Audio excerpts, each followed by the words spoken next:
Kita tuh udah kurang yang namanya adab, akhlak, budi pekerti, etika, apalah namanya itu. Kalau aku ngomongnya payung besarnya ada yang namanya respect, ada yang namanya santun. Selatan itu menyenangkan kalau buat aku untuk digarap. Jakarta Pusat, kenapa saya ambil Jakarta Pusat? Karena saya punya basis di Jakarta Pusat. Perkara bahwa kemudian ada uya-kuya, it's gonna be good gitu loh. Partai janjiin Lula nomor urut 1, 2, atau 3. Tapi kalau misalnya... Dan Lula akan membuktikan kepada partai bahwa saya layak bukan di nomor 2 dan 3 gitu. Wih, hebat.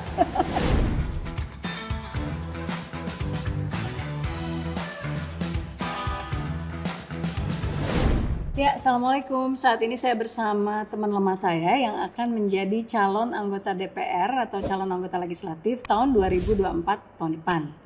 Dia adalah seorang dokter dan juga seorang presenter. Jadi langsung saja kita akan ngobrol-ngobrol dengan Lula Kamal. Hai Yasmin. Apa kabar lu? Alhamdulillah, sehat ya? Aduh, ini kita udah kebiasaan ngomongnya lu gue ya. Maklum kita udah kenal dari Udah lama banget. Udah lebih, tapi kayaknya nggak sampai 25 tahun ya. Sampai nggak sih? Belum. Karena kita dari kita belum sama-sama nikah kan? Iya, Itu kan ya? Itu waktu gue masih di Antv. Betul, sama. Pegang program apa tuh? Alternatif, betul. Jadi ibaratnya sekarang lagi reunian nih gitu kan. Dan ternyata terus dengar Lula nyalek. Wah, hebat juga nih lo. Dan di Partai Biru, Partai Amanat ya, oke. Tapi sebetulnya kalau inget banget, kita kalau ngobrol tuh biasanya di tempat, di ruang makeup, betul nggak? Segala macam kita omongin gitu ya, sampai kita ngerasa bahwa, kok kita cucok ya berduaan ini ya. Terus ya, dan terus tiba-tiba kita udah lama agak lose kontak gitu ya. Ya mungkin karena kesibukan masing-masing, Lula sibuk, aku sibuk, dan terus tiba-tiba nih, aku ngeliat loh kok ada wajah Lula nih di IG-nya Amat Nasional, ini beneran nih Lula nyalek. Ternyata beneran pas aku japri ya. Betul, memang maju akhirnya setelah sekian lama pemilu berkali-kali, finally akhirnya untuk 2024 aku maju. Nah, kenapa Lul? Kenapa baru nyalek sekarang? Enggak kemarin-kemarin? Sebetulnya kalau ditanya kenapa, yang paling berat adalah karena dapat izinnya baru 2024 ini. Tahu-tahu izin dari Pak Su? Dari Pak Su. Tiba-tiba si suami ini ngomong gini, masih pengen maju.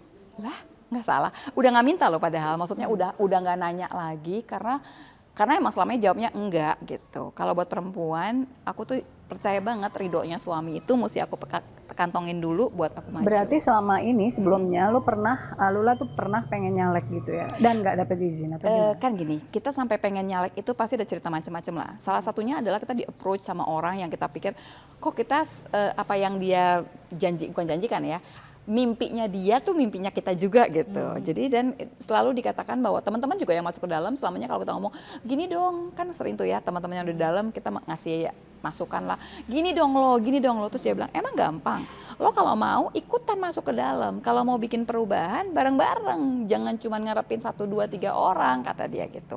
Jadi if you wanna do something, nggak bisa dari luar lingkaran. Lo mau teriak-teriak apa juga, lo mesti masuk ke dalam lingkaran. Dulu tuh berapa kali lah ngasih gagasan ke teman-teman yang udah duduk di DPR. Tapi ternyata banyak cerita bahwa memang tidak semudah itu. Jadi memang kalau ngerasa orang baik katanya. Kalau lo ngerasa pengen punya mimpi apapun, masuk dan kejar mimpinya. Gitu. Iya. Cuma waktu itu gimana ceritanya sampai akhirnya Lula bisa ke PAN? Jadi gini, kan kita punya gagasan. Gagasan itu kan kita pasti kalau ketemu partai manapun lah, kita ngobrol, ini loh kita pengen gini. Nah itu tuh sama-sama ngitung sih sebetulnya. Mungkin dia ngitung kita ngitung dia juga dong gitu ya. Nah yang chemistry-nya kayaknya paling enak cuma di PAN ini. Apa yang aku omongin, diceritakan kebetulan juga sama ketua DPW-nya dan lain-lain tuh ya bisa ngobrol, duduk enak tanpa harus yang mesti gini dulu, mesti janjian dulu, mesti ketua DPW-nya tuh Eko Patrio. Nah, terus Lula kenal juga sama Fiona gitu ya? Saya tuh deket banget sama Fiona, tapi sama Eko itu dari zaman dulu. Dari Eko masih ya, dari aku juga belum nikah sih waktu itu ya, sama Eko tuh udah lama. Dan tahu banget Eko tuh serius orangnya. Jadi anak kebetulan memang kan tinggalnya nggak jauh. Jadi sekolah tuh anak dari TK barengan. Oh gitu. Jadi sekolah anak-anak itu kalau ketemu sama Eko tuh bukannya di tempat mana, pas pertunjukan anak sekolah lah gitu. Dan dia itu jauh lebih serius daripada Fiona. Jadi orang selalu nganggep bahwa dia komedian. Kalau menurut kita yang lebih lucu Fiona, bukannya dia, karena dia serius banget gitu loh selamanya. Dan kita suka ngeledekin gitu ya. Dan memang serius orangnya. Dan akhirnya Lola ketemu Eko, terus dan bukan cuma ketemu Eko, terus ketemu yang lain, termasuk Bang Zul juga. Nah baru di sana kita ngobrol lebih jauh lah. Sebetulnya waktu pas pertama kali ketemu untuk ngobrol itu kan belum menentukan ya, pasti gitulah. Dia juga ke kita juga ke dia. Kalau saya selalu bilang, itu kalau menurut aku fair banget dong, sama-sama ngitung lah kita semua juga. Sampai akhirnya berlabuh di situ. Ada partai-partai yang akunya masih kurang cocok lah kalau menurut aku gitu ya. Ada juga partai yang ngerasa kayaknya cuman ya pokoknya kan asal ngetop nih lumayan gitu. Itu juga ya tapi kan gue pengen bawa sesuatu nih, ada gagasan gue, lu dengerin dulu dong gagasan gue gitu. Nah jadi berarti nggak bener dong kalau misalnya ini karena PAN, dan PAN itu kesannya kan kayak partai yang paling welcome terhadap artis. Kalau masyarakat mungkin ngelihat seperti itu, sehingga sampai diplesetin ya partai artis nasional. Kalau ada yang bilang partai artis nasional, sah-sah juga sih. Walaupun kalau dihitung-hitung, partai lain juga banyak kayaknya artisnya ya. Cuman ya pas aja kalian namanya PAN gitu loh. Dan itu boleh aja, nggak masalah. Saya nggak pernah ngelihat bahwa orang nganggap bahwa akan negatif. Balik lagi sih, kalau pisau tuh selalu matanya dua kok. Lul, aku tuh wawancara Lula itu karena teman lama dan nggak ngelihat Lula sebagai seorang artis gitu. Tapi kalau Lula sekarang di label seorang artis, sebagai seorang artis, Lula ini nggak keberatan nggak? Nggak juga sih sebetulnya, mungkin nggak artis banget kali ya, karena kan selebriti, tapi kan memang dua kaki ya, satu lagi juga di dokternya. Nggak bisa dipungkiri bahwa si artis itu juga ada positifnya banyak, dampak baiknya buat aku sendiri ya. Yang paling gampang deh, di puskesmas nih, kerja di puskesmas, buat ngumpulin orang supaya banyak mau denger kita ceramah apapun nih, ya memang lebih bagus kalau kemudian yang penceramah siapa? Lula Kamal gitu, misalkan dokter Lula Kamal. Kan yang lebih pintar dari dokter Lula Kamal, banyak banget. Tapi kenapa kemudian yang datang lebih banyak? Karena, tanda kutip kan, iya kan yang seni TV itu kan gitu. Jadi selalu ada sisi positifnya yang aku bilang juga nggak apa-apa, sah-sah aja. Sama juga orang kalau melihat, jadi bagus atau jadi negatif lebih banyak karena artis, juga sah-sah aja. Kita buktiin aja bahwa artis itu juga bisa berkiprah lebih jauh kok. Gitu. Gue pribadi sebenarnya menganggap bahwa sebenarnya sah-sah aja artis itu berhak dipilih dan memilih kan gitu. Tapi yang penting menurut aku nih, mau dia artis, mau dia perempuan, mau dia kader, yang penting caleg itu harus berkualitas gitu. Sepakat Exactly. Kan jadi nggak sekarang, cuma modal terkenal atau modal cantik atau modal apalah. Tapi gitu. kan juga udah dibuktiin berkali-kali di pemilu yang lain bahwa terkenal itu bukan berarti dipilih. Popularitas nggak sama dengan elektabilitas. Udah banyak kok. Tiap tahun, tiap ada pemilu kita lihat deh sama-sama. Begitu misalkan 10 yang ikut artis, yang jadi berapa banyak sih?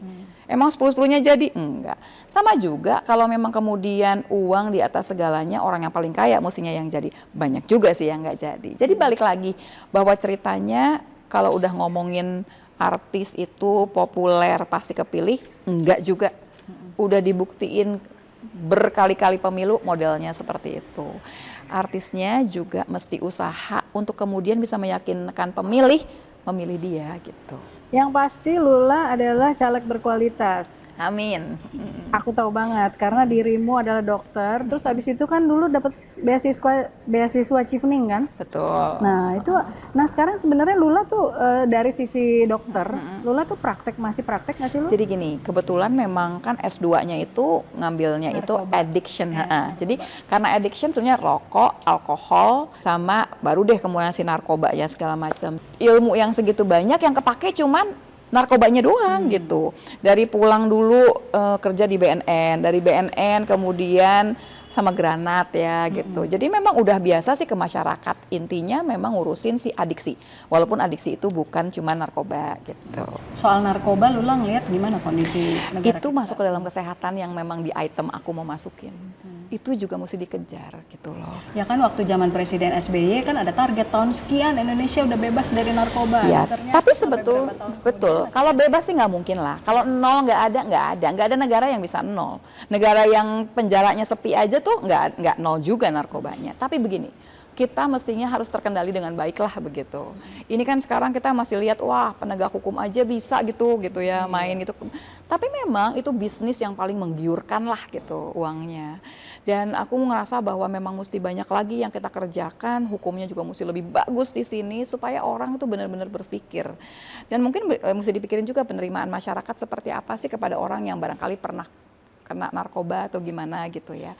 Jadi memang banyak yang masih mesti dikerjakan di bidang itu, betul. Makanya kalau ngomongin kesehatan tuh itemnya banyak. Salah satunya narkoba yang memang aku kerjain tiap hari dan aku tahu banget gitu. Sama juga ini treatment terhadap pemakai atau pecandu itu bagaimana? Jangan sampai ditreat sebagai penjahatnya gitu kan. Iya, Kadang-kadang pengedar sama pemakai disamain aja. Negara mesti mengerti bahwa itu adalah anak bangsa yang kemudian dia kepleset.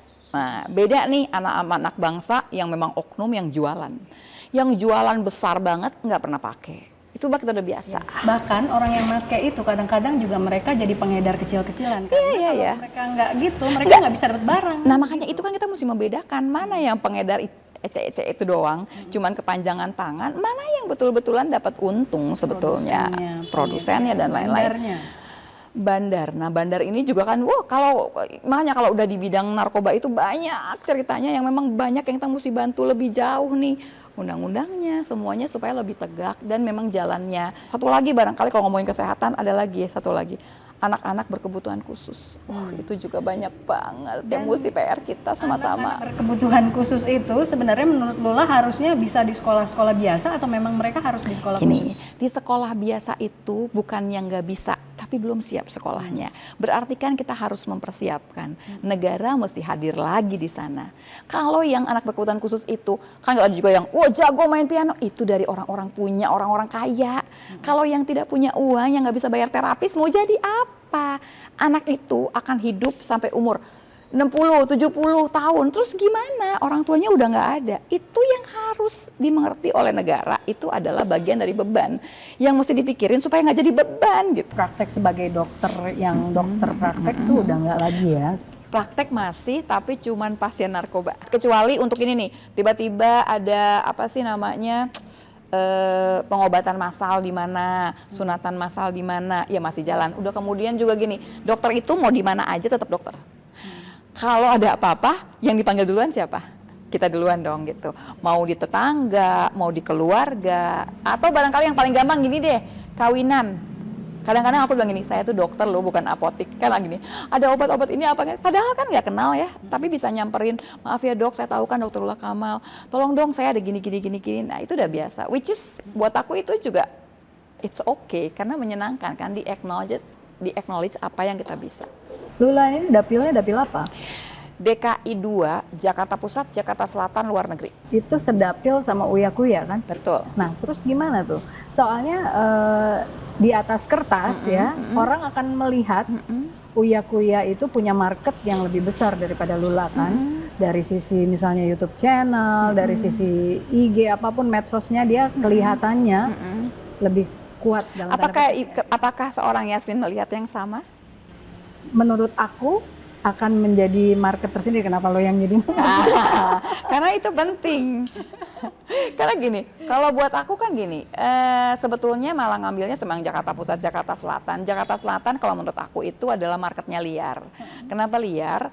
Karena kita nggak ada satu misalkan apalah kumpulan apa atau barangkali bukan cuma partai kan suka ada kumpulan apalah yang bisa megang, nggak ada. Terus kemudian juga kayaknya di tengah semuanya masih ngikutin angin gimana. Jadi tuh selatan itu menyenangkan kalau buat aku untuk digarap. Jakarta Pusat, kenapa saya ambil Jakarta Pusat? Karena saya punya basis di Jakarta Pusat. Perkara bahwa kemudian ada uya-kuya, it's gonna be good gitu loh. Ya, ini adalah persaingan, betul. Kayaknya juga kalau suka bilang kayaknya yang akan milih Uya, kayaknya nggak milih aku. Maksudnya dia nggak akan mikir milih aku gitu. Barangkali juga yang akan milih aku nggak akan milih Uya mungkin. Tapi pada dasarnya ini adalah satu peperangan, pertandingan gitu, yang memang the more the merrier. Ya. Orang tuh udah jalannya masing-masing, kalau emang mau jadi gitu kan. Exactly, kita cuma menjemput takdir doang kok. Ini usaha saya, ikhtiar saya. Perkara di ujung hasilnya apa? Dari zaman dulu juga mau ngapain juga. Waktu Chevening juga dari ribuan orang segitu banyak, kenapa mesti Lula Kamal gitu misalkan gitu ya. Sama juga, udah ada takdirnya di sana. Menjemput takdirnya dengan ikhtiar. Karena gini, kenapa aku tanya kayak gitu? Karena kemarin tuh beberapa hari yang lalu baru ketemu temen lah ya. Dia juga sesama caleg. Dia bilang, aduh Mbak Lula tuh selalu dapil sama Uya Kuya gini-gini. Dan tadi sebelum kita tapping ya, sempat kita lihat kan bahwa misalnya kayak di dapil DKI mau DKI berapa kalau dari Partai PAN kan? Maksudnya dapil DKI berapa kalau misalnya lu mau masuk? Karena di masing-masing dapil itu ada pasti ada pentolan artisnya gitu. ya. Ada Tapi kan Eko, ini masih baru Pasha jalan Ungu ya. satu langkah kok gitu. Siapa yang bisa bilang satu orang menguasai? Apalagi kita tahu Partai Amanat Nasional itu tidak punya incumbent di Jakarta Pusat, Jakarta Selatan. So it's a free field sebetulnya gitu untuk kita berjalan gitu di sana. Dan nggak ada yang menjanjikan siapa akan jadi loh. Terlalu cepat, terlalu dini untuk ngomong bahwa saya unggul di mana. Dan aku pun juga orang yang nggak pernah ngerasa bahwa wah ini gue akan lebih di mana. Enggak. Yuk kita jalanin, masih banyak yang mesti dikerjakan kok gitu. Tapi ya loh, aku nih misalnya sekarang kan posisinya lagi di luar partai gitu ya. Terus aku mengamati akun-akun medsosnya partai-partai politik termasuk Partai Amanat Nasional. Aku itu nggak tahu Lula itu nyalek di dapil apa atau Lula tuh nyalek dari PAN gitu, karena selama ini yang belum banyak keluar di dan betul. yang begitu yang kesannya begitu ditonjolkan itu adalah artis-artis yang benar-benar artis gitu. Kalau Lula kan masuknya kayak presenter tapi artis gitu. Jadi kurang di etalase kalau menurut Betul, aku ya. betul Lula memang. ngerasa seperti itu nggak? Gini, aku tuh nggak bisa ngerasa seperti itu karena emang aku baru masuk banget. Jadi kalau orang, kok gue nggak lihat lo sih di ituan di pas gambar, emang gue belum masuk. Waktu itu gue belum memastikan bahwa gue akan ikutan sama PAN. Waktu itu masih dua kaki, masih banyak yang nawarin, masih bingung gitu loh. Bukan masih bingung sih, masih nimbang. Jadi kemarin juga sempat ada momen di mana maju nggak ya untuk DPR ini gitu sebetulnya. Mungkin partai juga akan lihat gini, apa yang sudah engkau kerjakan gitulah. Kalau aku modalnya gini, gue ngerjain dulu begini, gue kasih lihat, ini loh yang gue kerjain. So, apa yang akan bagian kamu mengerjakan? Kalau aku tuh orangnya gitu, aku tunjukin dulu apa yang aku kerjain. Aku tuh orangnya all out. Yang dapetin aku mestinya akan cukup beruntung juga. Makanya aku juga mesti mencari tempat yang memang akunya dihargai dengan benar.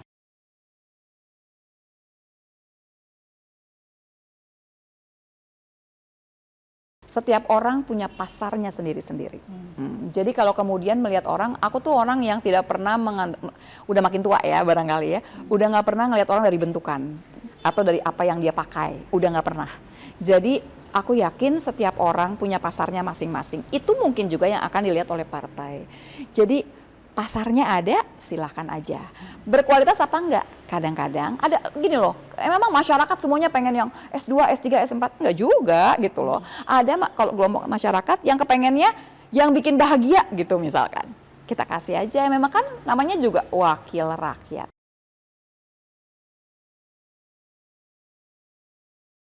Aku masuk ke dalam ya, aku ketemu orang-orang yang menurut aku menyenangkan. Terus kemudian emang barangkali karena baru masuk ya, tiba-tiba baru masuk dapat sekolah politik gitu dari PAN, itu juga menyenangkan. Oh iya, artis-artis atau siapapun yang baru bergabung di PAN itu ada sekolah politiknya ya? Sekolah politik itu untuk semua. Dan di sekolah politik itu wajib sebetulnya. Dan aku cuma bilang gini, kalau lo nggak datang, padahal udah diwajibkan, lo yang rugi. Karena sebetulnya di situ kita dapat cerita banyak sekali. Kemudian yang udah punya cerita sukses, dia kasih success story-nya, dia ngapain aja tanpa dia harus sensor. Karena dia udah mikirnya ada mikirin partai ya, bukan mikirin lawannya siapa. Dan itu menyenangkan kalau buat orang yang baru kayak aku ya, aku dapat banyak dari situ. Dan kemudian juga ketemu bacalek-bacalek lain dari segala macam wilayah yang kita juga bisa ngukur. Kebanyakan adalah tokoh dari suatu tempat. Mungkin dia barangkali cuma S1 atau D3 atau apa, tapi tuh banyak yang punya gagasan bagus untuk daerahnya. Karena emang sebenarnya kepandaian orang itu nggak ditentukan Exactly, tidak ada urusannya. Banyak Betul. sekali orang sukses yang nggak harus bergelar S1, S2, sampai S4 itu kan. Sekarang kan balik lagi apa yang kemudian dia mau perjuangkan. Betul. Atau apa niatnya dia masuk ke sana. Itu yang paling penting sih sebetulnya. Nah, Lula sendiri ngomong-ngomong soal apa yang akan diperjuangkan, apa yang mau Lula bawa kalau terpilih? Ada dua bagian besar yang barangkali ini udah aku usung. Yang pertama kesehatan. Kalau kesehatan tuh udah nggak akan aku omongin lagi deh. Kenapa? Karena udah tahu dong dasarnya memang dari kesehatan gitu, memang dokter gitu. Banyak deh permasalahan di bidang kesehatan yang kita mesti kejar. Tapi ada satu lagi yang saya sebagai perempuan dan sebagai ibu itu resah. Kalau aku bilang tuh Indonesia itu sekarang udah bukan bangsa yang ramah. Bangsa yang ramah tuh baru ceritanya, udah cerita lama yang sekarang udah nggak begitu lagi. Kita tuh udah kurang yang namanya adab, akhlak, budi pekerti, etika, apalah namanya itu.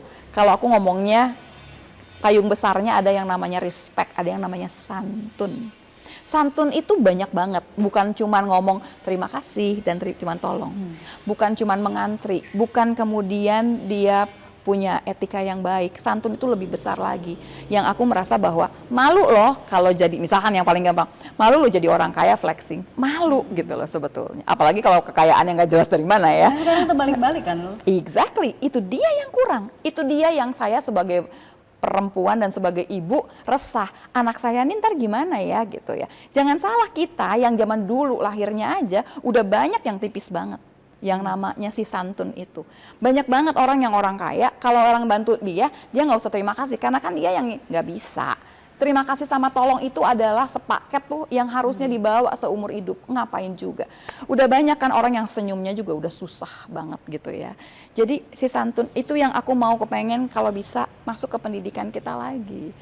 Bawain kurikulum sekolah. Kurikulum sekolah, budi pekerti itu mesti masuk lagi. Lintas budaya, lintas agama, lintas semua sebetulnya. Ini yang kita mulai lagi waktu kita dulu dianggap bangsa yang sangat ramah gitu. Jadi harusnya orang yang berakhlak, orang yang santun itu lebih tinggi loh daripada orang kaya, daripada orang pintar. Itu yang orang harus ngerti. Itu kalau misalnya nanti masuk, langkahnya tuh gimana tuh? Ya, mesti ngobrol sama banyak orang, mesti juga melihat bahwa dulu juga ada tuh yang namanya budi pekerti masuk gitu ya, bahwa kita ngajarin. Dan sekarang kalau teman-teman bisa lihat juga nih ya, di luar negeri tuh ada tuh pelajaran. Jadi gini, di Jepang itu orang lebih takut nih ya si profesornya kalau kemudian anaknya bisa nyontek dan lain-lain. Kalau nggak pinter nggak apa-apa, pinter mah gampang tinggal dikejar. Tapi kalau dia tidak punya santunnya itu, nggak punya respect sama orang, itu yang dia pengen takutin. Kenapa? Budaya malu juga sebenarnya. Exactly, malu itu penting. Malu loh kalau misalkan nih, udah tahu dia pejabat ya, udah tahu dong bisa hire for rider, terusnya dia penting nggak penting dia di depan terus teriak-teriak, wang, malu. Yang Lula sampaikan tadi, itu Lula udah sampaikan juga nggak konstituen bahwa inilah yang akan Lula perjuangkan? Iya, walaupun kan kebanyakan berharap di bidang kesehatan. Bidang kesehatannya pastilah udah banyak banget item di bidang kesehatan yang akan aku ceritakan. Tapi kan gini, orang mesti lihat aku tuh lengkap, bukan cuman sebagai dokter loh, aku juga lebih jauhnya sebagai ibu yang memang udah resah.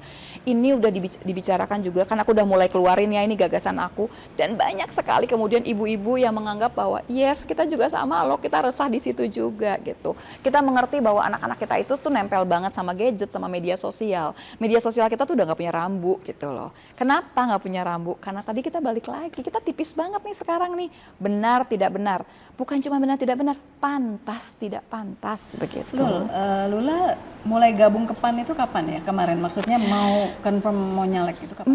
Baru bulan lalu sih sebetulnya. Berarti sebelumnya maksudnya udah turun belum ke dapil, ke konstituen? Belum. Kalau belum turun. Jadi kita baru kemudian kemarin tuh yang jejek banget waktu kemudian kita mau maju dan daftar ya gitu di KPU. Tapi sebelumnya udah ngobrol pasti banyak lah sambil mempertimbangkan semuanya ya. Jadi memang kalau ditanya udah turun belum. Nah, sekarang nih yang udah mulai media sosial juga udah mulai jalan, dan sebetulnya kalau dikatakan partai itu nggak ngitung, nggak juga sih, baru beberapa minggu ini aja ya, setiap ada undangan untuk kemudian bicara gitu ya di tempat yang media sosial, di beberapa TV gitu ya, yang diminta aku. Jadi memang udah penunjukan langsung. Jadi si wartawannya bilang ini, saya diminta sama Pak Viva Yoga, mintanya ke Dokter Lula, ini nomor teleponnya. Jadi saya udah beberapa kali diminta untuk bicara lebih jauh. Lula, untuk kampanye ini harus agak sensitif aku nanya nih. Boleh. Nyiapin dana berapa buat kampanye, terus partai bilang mau support nggak? Partai insya Allah mau support dengan sendirinya lah. Kalau nggak bisa lah, saya sih siapa, punya kekayaan berapa. Tapi saya juga minta tolong banyak orang. Jadi ini adalah waktu di mana saya akan tolong sama semua teman saya. Saya nggak punya uang banyak, jadi saya mesti play smart, betul-betul mesti play smart. Saya alhamdulillah dibantu sama beberapa teman gitu ya, yang memang tadinya berkecimpung di bidang ini. Tiba-tiba, maju nih, ya udah deh sini gue bantuin gitu, yang model gitu. Jadi ada beberapa teman yang tadinya pegang banyak, udah biasa pegang orang gitulah, bantu saya untuk ke 2024. Walaupun sama-sama kita tahu dong takdirnya kita masih belum tahu, tapi ini sekarang banyak sekali orang. Dan alhamdulillah amazing lah, saya beberapa hari ini tuh saya lagi masih bingung kalau Allah baik banget gitu ya. Aduh, baik banget semuanya, dimudahkan jalan saya meminta tolong sama banyak orang yang tiba-tiba orang itu nerimanya manis banget. Iya, kenapa enggak? Hayo gitu. Saya tuh nggak pernah punya malu untuk gini minta tolong sama orang. Dan saya juga kalau orang yang nggak mau menolong, bukan kemudian jadi gimana-gimana. Ingat, saya pun belajar santun. Kalau orangnya merasa enggak deh, kayaknya gue nggak enak itu sama ini nih, oh nggak apa-apa. Itu adalah hak dia untuk menolak. Tidak merubah apapun dalam hidup kita berdua gitu misalkan. Tapi so far semua gitu. Misalkan kayak yang paling gampang gini deh. Saya punya grup dokter gitu ya. Dokter Jakarta Selatan, dokter Jakarta, dokter umum atau macam-macam ya. Waktu saya bilang saya mau maju, itu banyak yang nggak kenal pun dia langsung japri gitu. Kita bisa bantu apa gitu. Saya pegang daerah sini, kita bisa bantu apa. Kan amazingnya kita nggak kenal sama orang itu gitu, nggak pernah hai-hai, nggak pernah apa, terus dia sampai japri gitu kan. Saya amazed gitu, alhamdulillah ya gitu. Ya bahkan memang kadang-kadang dalam kondisi-kondisi kayak gitu kita akhirnya ketemu orang-orang baik yang membantu kita ya. Sama Betul. sih, aku juga waktu 2019 ngalamin hal seperti itu. Yang barangkali nggak kebayang ya. Banyak orang yang ngebantu, nggak mikir apa-apa. Nggak mikir apa-apa, nggak minta apa-apa, sampai kita, Masya Allah hebat banget sih ya gitu loh. Nah, kalau nomor urut sendiri gimana lo? Ini Nomor urut, nah ini. kan suara terbanyak. Kalau Nah, kemarin gimana? kata Perludem, apapun ceritanya 1, 2, 3 pegang peranan. Lo kalau di luar 1, 2, 3 sih ya boleh aja dia mimpi, terserah katanya gitu ya. Terus ngomong itu sampai udah ngomong gitu tuh ya. Jadi aku cuma bilang, iya saya udah minta sama partai dan partai udah menjanjikan di angka 1, 2, 3. Oh, partai menjanjikan nanti posisi Lula di nomor urut 1, 2, atau 3. Iya, kalau enggak ya pasti ada konsekuensi lain lah ya. Untuk dapetin nomor urut itu kita mesti nunjukin juga dong kita pantas sih nomor 1. Artinya gini, partai janjiin Lula nomor urut 1, 2, atau 3. Tapi kalau misalnya Dan Lula akan membuktikan kepada partai layak bahwa saya layak bukan di nomor 2 dan 3 gitu. wih, hebat. Harus gitu kan? Nah, kita mau perang kok. Masa kita kalau kalah? Nggak ada kalau kalah, kalau menang Nggak gitu. cukup puas dengan nomor 2 aja atau 3, maunya kalau bisa nomor 1 dong. Buktiin tapi ya. Ya itu, bukti dulu kan. Kita kan nggak bilang, oh saya pasti nggak ada. Buktiin dulu kerjanya gimana. Saya tuh masih di titik merasa bahwa ini fair kok permainannya gitu. Kalau kecuali kalau suatu saat nanti bisa berubah, tapi sampai sekarang saya masih ingat permainannya fair gitu. Kalau kemudian dia juga ngerasa nggak oke ya, yang kemudian dia support, ya pasti dia pilih yang beneran kerja dengan baik Apalagi gitu. perempuan loh dan berkualitas, punya bobot, kenapa enggak gitu kan? Sekarang kan katanya eranya keberpihakan terhadap caleg perempuan. Makanya. Tapi ya itu tadi. Balik kalau lagi, menurut gue, partai juga mesti menunjukkan dong. kualitasnya gitu, nggak cuma perempuan atau artis gitu. Betul, Kualitas. betul. Jadi jangan cuman harus 30%, nggak gitu sih. Ya, minta dimasukin Harus segala yang bagus macam. juga. Ya harus yang Iya, bagus aku juga dong. sepakat. Maksudnya gini, kalau misalnya partai udah janjiin nomor 1, 2, 3, Lula akan membuktikan. Jadi kalau misalnya berdasarkan survei, kadang-kadang orang yang di dalam tuh akan merasa gini, gila ya, gue udah capek-capek, terus tiba-tiba ada orang dari luar impor, caleg impor, terus tiba-tiba nomor urutnya atas gitu. Nah itu gimana untuk Nah menghadapi yang kayak gitu? makanya harus dibuktikan juga dong kita pantas di situ. Kalau kita nggak ngapa-ngapain, terusnya kemudian juga kita langsung dijanjikan nomor sekian, nomor urut kecil. Kalau orang kemudian nggak puas, nggak heran sih sebetulnya. Iya dong, itu kan jadi wajar. Nah makanya sekarang kan saya juga cuma selalu bilang kalau jadi artis itu belum tentu dipilih loh. Iya. Punya gini deh, punya follower 26 juta atau 30 juta se-Indonesia. Ya tapi didapil dia apa bukan sih followernya? Udah gitu yang followernya dia milih dia nggak? Belum tentu juga. Itu tuh masih another step, masih banyak loh stepnya itu loh sampai kemudian orang milih kita. Yakinin orang. Atau gini, kita datang ke satu tempat, ibu-ibu ngumpul semua pengen foto. Apakah yang foto sama kita kemudian pilih kita? kayaknya kita udah mesti selesai, udah banyak banget dapat dari Lula. Mudah-mudahan Lula bisa sukses ya. Amin. Nyaleknya sukses dan bisa mewakili aspirasi kaum perempuan ke Senayan. Amin. Tapi semuanya nanti aku harus ngomong gitu ke semua narsum nih Lula. Gak apa-apa, gak apa-apa. Udah dapil. Pokoknya mudah-mudahan doa yang paling tulus yang sekarang. Amin. Artinya gini loh, maksudnya kan harus fair ya ke semua narsum yang Boleh, semuanya boleh. harus jadi anggota DPR. Nanti aku minta lagi didoain sebagai teman, Nah, iya, bukan oke. sebagai narsum.